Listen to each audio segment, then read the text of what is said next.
So for those of you that haven't been following us, we live on a Beneteau Oceanis 40 foot. We started our trip in Norway and our plan is to sail to New Zealand. We've got obviously a couple of really big ocean crossings. We've got the whole, whole Atlantic and the whole Pacific and everywhere in between. So we've been looking into a wind vane system for our boat, specifically a HYDROVANE. Basically a HYDROVANE or a wind vane is a mechanical autopilot. It has a vane at the top that senses the wind direction and it uses no electronic components at all and completely mechanical. It goes through a gearing system and has its standalone rudder at the bottom. That was really important for us. You know, should we ever lose the rudder or have any damage to the rudder, we have a secondary rudder that we can kind of get back to port with if we need to. So we were actually quite lucky and we found someone that had the exact same boat as ours that wanted to sell it, so we actually got it second hand. Super lucky. I think it's really hard to find not only a second-hand HYDROVANE but one that came off the same hull as the boat we've got. It just makes the fitting process a lot easier. Yeah, and we knew that it would work on our boat. Another thing that was quite good about that is the fact that the HYDROVANE already has 2 Atlantic crossings under its belt. It's gone to the Caribbean and back, so it will be the most experienced crew member that we've got. Yeah, it's got experience, so we know it way more ocean miles than us. Yeah, so we have put together a little installation video of fitting the HYDROVANE ourselves. We're not experts or anything. This is just how we did it ourselves. Hopefully, it could be kind of helpful for anyone that's planning to do the same project. Alright, so we're about to start to fit our HYDROVANE. We're going to put it on the back here, so it's going to actually get in the way for the New Zealand. So we're just going to be from New Zealand.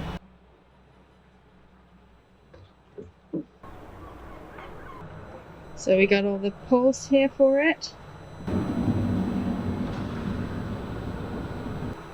Hardest thing is just holding everything in place. It's pretty heavy.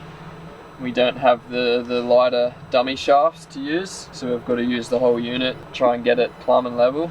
That's pretty much where the main thing will go? Yeah, the rudder on the bottom of that, and the vane unit on top of this, and the supports out here and into the boat. Alright, let's get to it.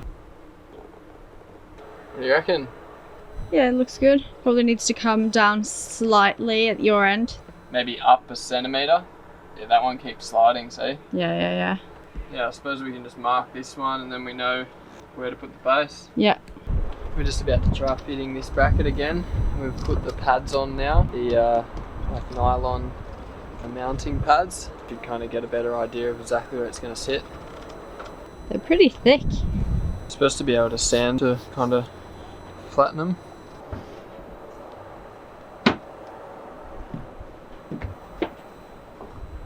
That's about it, where about it's going to go. Looks like we can get it a bit further closer to the centre than I thought. We do have to start with the base. The main pole? Yeah. The one the unit sits on? Got to start with that one, but it's good to know where this is going to sit anyway before we start.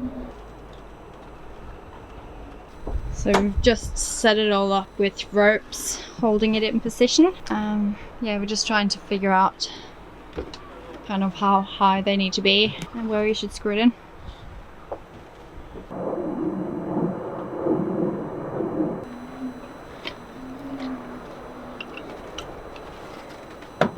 So the second day of installing the HYDROVANE.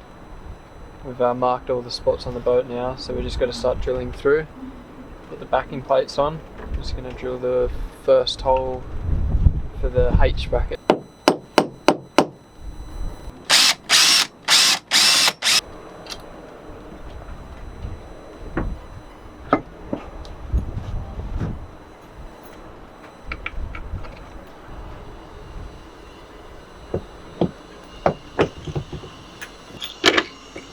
Got one screw in? Yeah. Alright.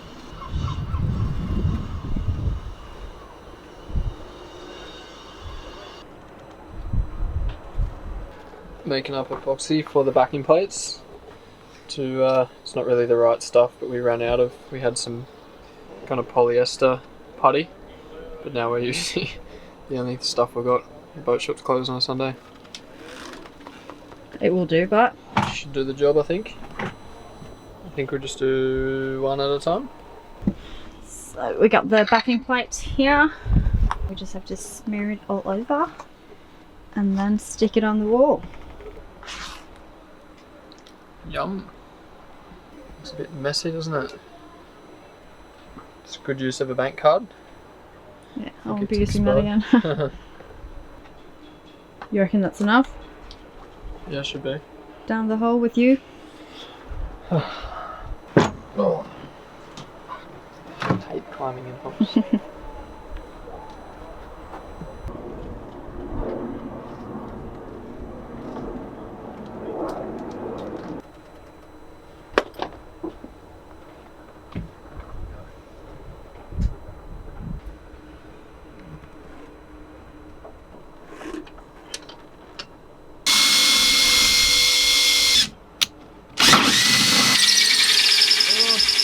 That noise.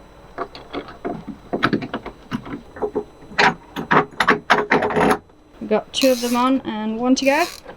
Yeah, just tighten this up for now so we can do the next strut out to the port side. How does it look? That's pretty good. Pretty straight. Still very vertical. That's good.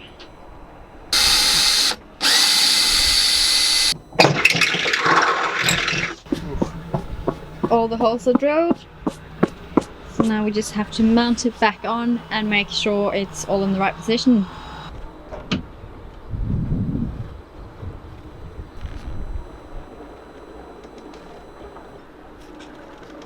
Hey! Got a good little hiding spot down there. Yeah. What are you doing? I'm just gonna hold the little nuts while we tighten the connections to the wind vane.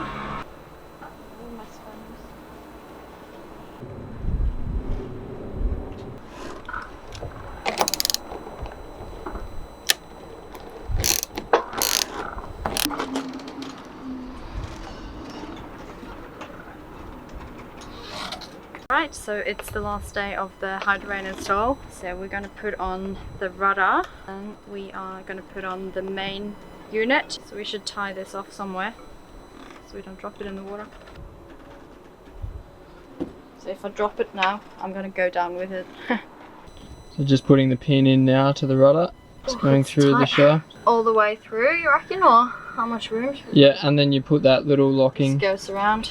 Yeah, put it under through the handle.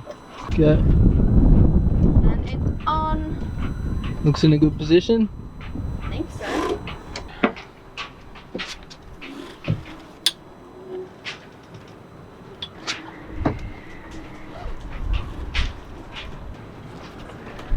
Yeah, oh, it's up there. There.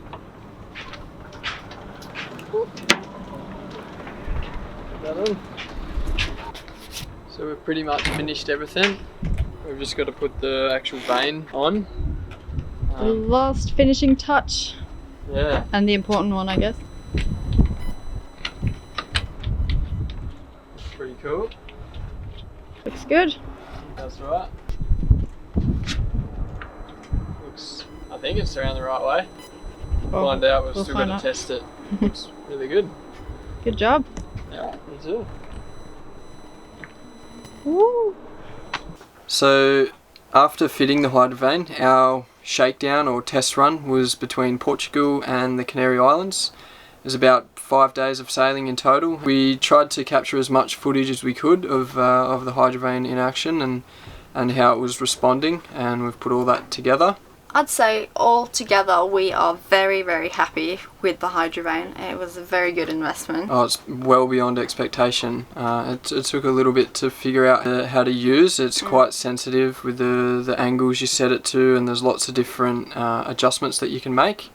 But once you figure it out, it really is surprising how it kind of maintains such a good angle to the wind. Compared to our normal autopilot when we're actually at sea, it seems much more efficient the way that it follows the wind shifts. You know, if the wind would shift 20 degrees, instead of us getting overpowered or rounding up, it seems to follow that around, so no matter what, the sails are always at the right direction to the wind and how you set them. Sometimes it can be more reliable and much more relaxing on board. It's a strange piece of equipment. It's almost like getting a new crew member on board, and you need to get to know this new person and what it likes and what it doesn't like, and it's kind of like, you know, that awkward You really don't process. You don't want to upset it. If you put the wrong setting, you see the vane goes over and it starts reacting. It's almost like you can't even say its name. No. You jinx yourself. Yeah, 100%. We had nights where we would just like sit in the cockpit and just like, you know, keep watching it, because it kind of, once, I guess, when it's set right to the wind, yeah, it's supposed to go back and forwards, and we would just sit there and watch it, and it's just mesmerizing. Yeah, it's quite amazing how it operates with no electrical parts, just how it uses the wind to maintain the heading. It's, yeah, before you understand the concept, it's pretty mind-boggling how it all can work. We are super happy with it, and very happy. Yeah. I'm very excited. Like, we're still getting to know him, but we are starting to become friends, I guess. But yeah, I'm excited for the big crossings that are yet to come. And so if there's any questions about the HYDROVANE or the installation, just chuck them in the comments down below. We'll try our best to answer them with the experience we have, but we're not experts. So if not, we'll try to find the answers if we don't know them.